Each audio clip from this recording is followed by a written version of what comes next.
Hello, I'm Ant Keo. I'm an artist and printmaker, and I'm going to show you how to make a lino print. Now, it's not how everybody makes them. There are no hard and fast rules because you're an artist. You have to do whatever you want, right? Might be how you find your style to break rules. Or you could just make rubbish.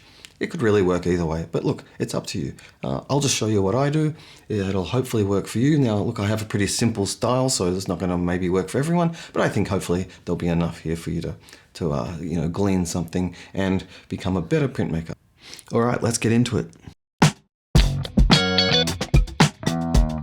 There's a heap of different linos you can use. This is the old-fashioned grey kind like you used in school, and it's my personal favourite. Then there's soft lino, like this is almost like an eraser. This one's called Speedy Carve, and I think there's one called Easy Carve.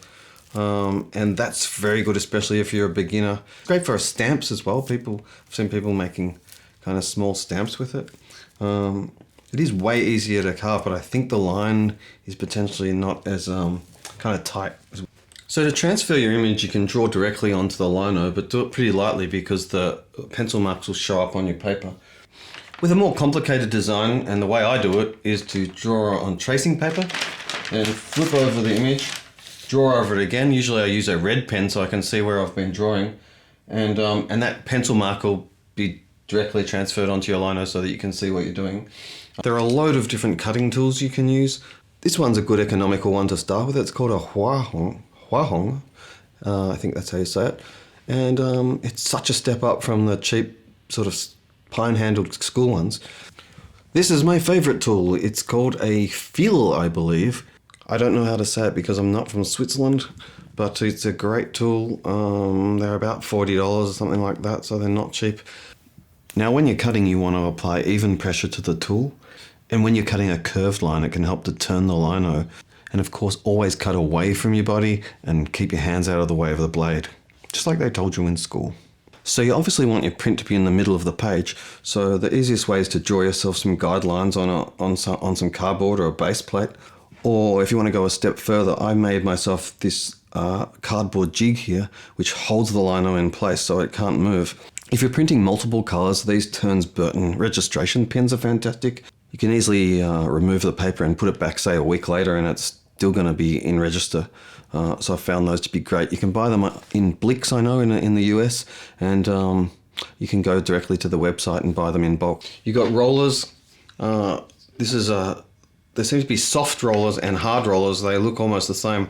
In this brand, the hard rollers are red handled. Much better to use a soft roller for relief printing, I believe. When it comes to inks, I quite like Cranfield Safe Wash Relief inks. They're oil-based, but they wash out in water. When you're rolling out your ink, make sure it's not too thick. This is getting to the right consistency now. You can actually hear the sound of it. You're better off rolling several layers of thin ink rather than a thick layer of ink.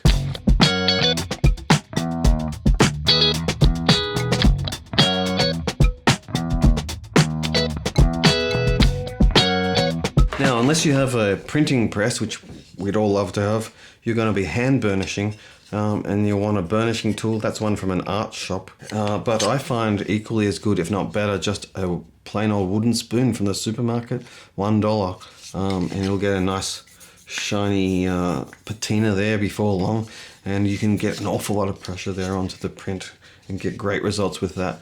I have a WOODZILLA printing press, which I'll do a proper review for in another video, and I usually tend to use this as well, or often I'll just use this and I won't use the printing press even though I have it. Another little trick is to test your print as you go. Like, you can lift up a corner, and as long as it's being held by the rest of the ink, you can add a little more ink to your roller and have a second chance at getting a little more ink in there.